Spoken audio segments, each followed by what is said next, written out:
खासकर कांग्रेस पार्टी के इस प्रयास की मैं घोर निंदा करता हूं।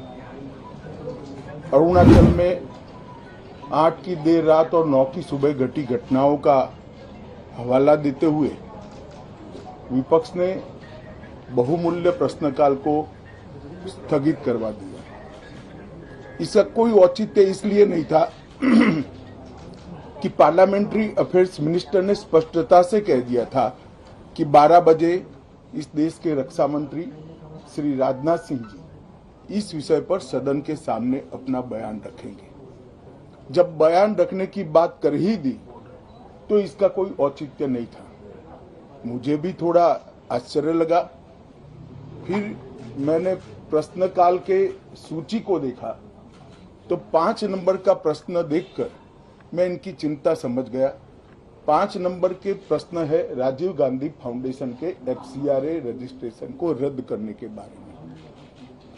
अब उन्हीं के कांग्रेस के ही सदस्य के द्वारा ये प्रश्न पूछा गया और जवाब में बहुत स्पष्ट था।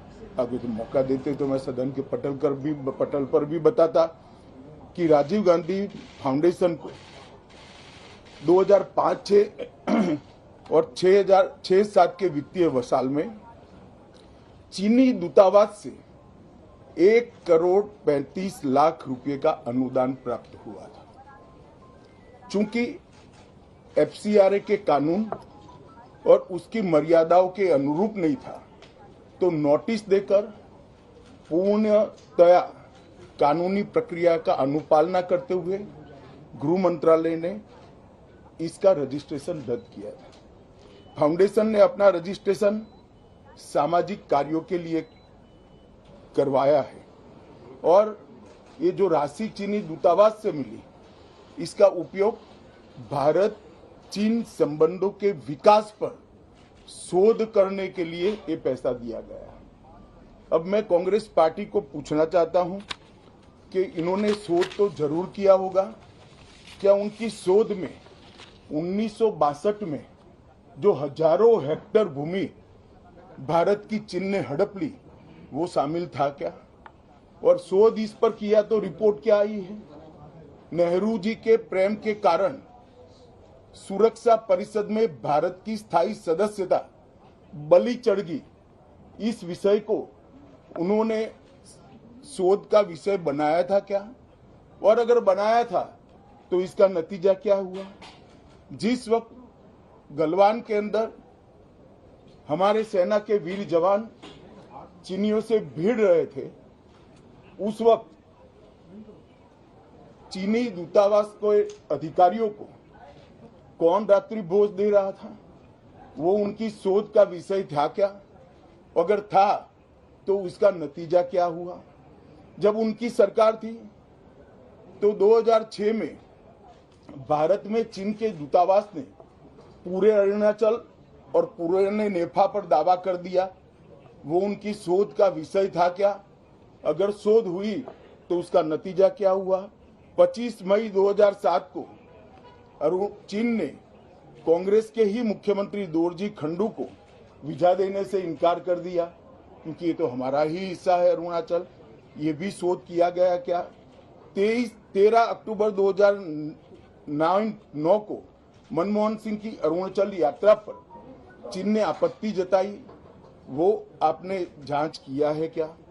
और 2010 में चीन ने जम्मू कश्मीर के लोगों को स्टेपल्ड वीजा जारी करने की प्रथा शुरू की, ये भी क्या आपका शोध का विषय था? 2011 में कांग्रेस सरकार ने चीन की धमकी के बाद हमारे रोड और वाइटल बॉर्डर इंफ्रास्ट्रक्चर्स का निर्माण डैम चौक में रोक दिया। ये क्यों रोका गया इसकी भी शोध की है। मैं कांग्रेस पार्टी को पूछना चाहता हूं, ये दोगला रवैया जनता के सामने नहीं चलता है। जनता सब देख रही है।